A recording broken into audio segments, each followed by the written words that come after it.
En fait, je pense à un jeu très particulier parce qu'il est absolument seul dans sa catégorie, et s'il est seul dans sa catégorie, c'est parce que c'est vraiment l'association de deux activités qui semblent n'avoir rien à faire ensemble. Une association d'idées tellement absurde qu'un seul studio de jeux vidéo a jamais pensé à la mettre en application. Et si je ne sais pas vraiment si je dois féliciter la personne qui s'est vraiment dit que c'était une bonne idée au départ, je dois en tout cas vous dire la chose suivante, ça, c'est unique, complètement unique. Il n'y a pas un autre jeu qui s'approche ne serait-ce qu'un peu de ce jeu, et très certainement aucun qui te permet de te préparer à ce que tu vas vivre si tu veux devenir ne serait-ce que correct à ce jeu. Ça, c'est Rocket League. 2 voitures, ou 4 ou 6 sur le terrain, 2 buts, un ballon, maintenant...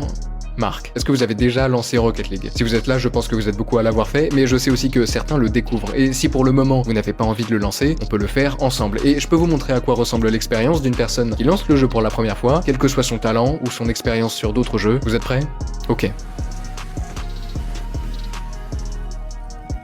Voilà, là on demande rien de compliqué, hein. On demande de taper dans le ballon. Et au début, je vous demande même pas de taper le ballon dans les buts, je vous demande de l'envoyer plus ou moins dans la bonne direction. Et croyez-moi ou non si vous n'avez jamais lancé le jeu, mais quand vous commencez, taper le ballon dans la bonne direction, c'est déjà compliqué. Pour ceux qui ont déjà regardé un peu d'e-sport Rocket League, évidemment ça l'est moins. Moi avant de lancer le jeu, ça faisait déjà 1 an que je regardais des gens taper dans ce ballon, et de façon 1000 fois plus complexe que pour juste l'envoyer plus ou moins dans la bonne direction. Alors évidemment, c'était plus simple, et pourtant, même pour moi, c'était...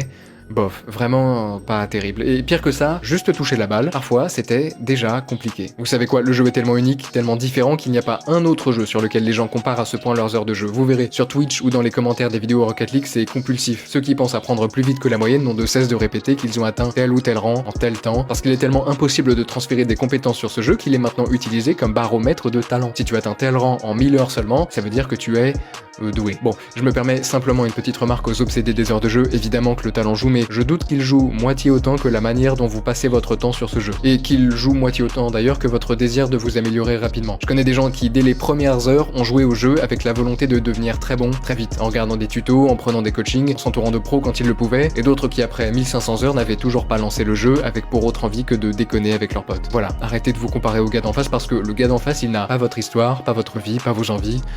Bref. Ceci étant dit, cette observation est bien révélatrice de la nature du jeu. Rocket League est trop différent pour qu'on puisse y transférer des compétences apprises sur d'autres jeux, à part peut-être celle de la prédiction, RL c'est en autre un jeu d'anticipation. Bon, le souci c'est que s'il y a bien une difficulté dans ce jeu, elle ne se trouve pas dans la capacité d'un individu à prévoir le mouvement de la balle. Enfin, évidemment, ça c'est dur aussi, hein, mais la grosse difficulté du jeu, c'est la relation entre la balle et la voiture. Et ça...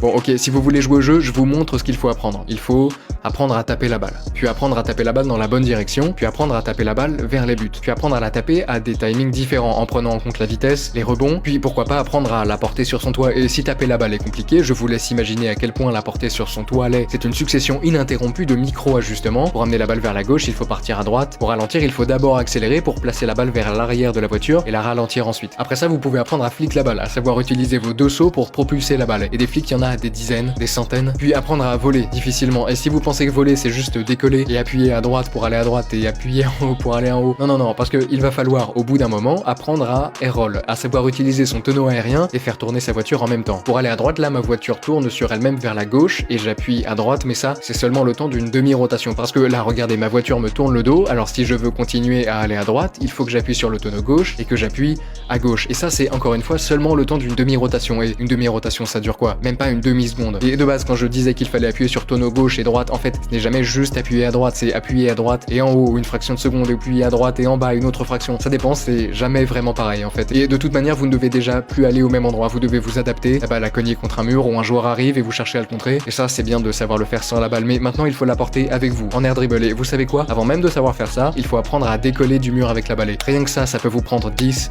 20, 50 heures pour apprendre à le faire correctement. Et quand vous savez le faire, maintenant il faut continuer avec la balle, se placer sous elle, plus ou moins, mais la balle n'est jamais vraiment au même endroit qu'elle la dernière fois. Alors il faut réagir, s'adapter tout le temps, puis apprendre à taper la balle différemment pour aller chercher un reset sur le plafond, et puis peut-être revenir en dessous pour la frapper, ou utiliser votre reset pour chercher un autre reset, ou alors musty, ou alors la taper assez fort pour l'envoyer contre le backboard et la double tap.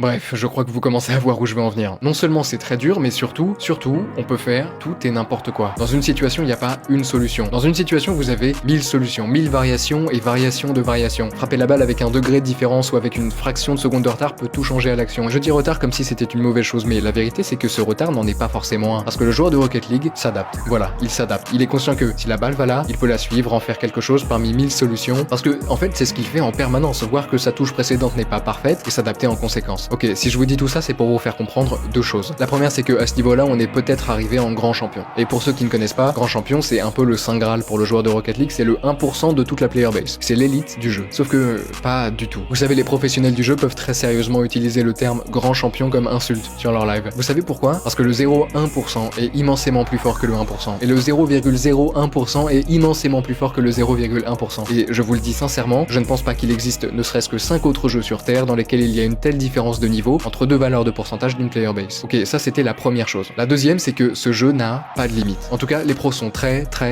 loin d'y être arrivés. Et pourtant, la moyenne d'heures de jeu, pour les pros, c'est quoi? 10 000 heures? Et ces pros, beaucoup les séparent, hein, l'âge, la nationalité, le style de jeu, mais il y a une chose qui les rassemble. Ils sont tous conscients d'être très loin du niveau qu'auront les pros dans 5 ans. Pas parce qu'ils auront de nouvelles tactiques, de nouvelles idées ou quoi. Ils savent que mécaniquement, ils sont déjà ridicules face à ce qui viendra plus tard. Parce que tout ce dont je vous ai parlé avant, les terribles, les flicks, les air dribbles, les ceiling reset, les flip reset, tout ça, c'était déjà pas prévu en fait. Ce qui était prévu, c'était une balle, 2 buts, des voitures, ça avance et ça marque comme ça peut. Ce qui permet l'émergence de ces nouvelles techniques, c'est que Rocket League est un jeu basé sur la physique. La voiture et le ballon sont soumis à des lois comme la gravité ou l'inertie, et puis on laisse faire. On n'est pas dans FIFA où il faut appuyer sur un bouton pour faire une passe, pas dans Smash où il faut appuyer sur un bouton pour envoyer un coup. Ici, pas de bouton pour tirer la balle, pas de bouton pour faire une passe, pas de bouton pour faire un flip reset. Tout ce qu'ont les joueurs, c'est un machin qui peut tourner dans tous les sens. Maintenant, débrouille-toi. Et vous savez quoi, les gens se débrouillent. Et ils font plus que ça. Tous les ans maintenant semblent sortir de nulle part de nouveaux petits prodiges dont personne n'avait entendu parler l'année précédente. De nouveaux surdoués passionnés qui poussent les mécaniques existantes à leur paroxysme. Et j'ai vu certains d'entre vous commenter que le jeu n'était pas compliqué justement parce que les pros se faisaient sans cesse remplacer par de nouveaux gars de 15 ans qui sortent de nulle part. Mais la vérité, c'est que c'est très littéralement l'inverse. Le jeu avance tellement vite, ses frontières sont à tel point repoussées en permanence que les cerveaux encore malléables des plus jeunes donnent à cela un avantage conséquent. Et qu'il ne suffit pas ici de faire preuve de rigueur et de professionnalisme pour rester au sommet pendant 10 ans. Et ces jeunes gars de 15 ans, ils vont eux aussi inévitablement se faire remplacer petit à petit parce que derrière eux, pour le moment gold ou platine ou diamant, jouent déjà d'autres petits prodiges pour qui il est parfaitement normal d'entraîner ces mécaniques pendant des dizaines et des centaines d'heures en freeplay ou en map workshop parce que s'entraîner sur RL ça fait partie de la culture du jeu. On trouve des centaines de milliers de joueurs qui n'ont pourtant pas la moindre envie de devenir pro, qui trouvent parfaitement normal de s'entraîner 20 heures à bien décoller une balle d'un mur. Et ces vagues de prodiges qui arrivent les unes après les autres vont continuer à repousser les frontières de ce jeu. Ce qui fait que la différence entre le pro d'aujourd'hui et le pro de dans 5 ans ne sera pas l'équivalent de juste un peu mieux viser ou d'aller juste un peu plus vite. La différence c'est que le jeu n'aura déjà plus l'air de la même chose. Ce qui fait la différence c'est que même un surdoué qui a passé 10 000 heures sur le jeu ne va pas avoir besoin de juste s'entraîner pour rester au sommet. Il va avoir besoin d'apprendre en permanence, sans qu'une seule ligne de code n'ait été modifiée. Voilà ce qui fait la beauté du jeu et voilà ce qui fait de Rocket League sans le moindre doute l'un des jeux les plus durs du monde.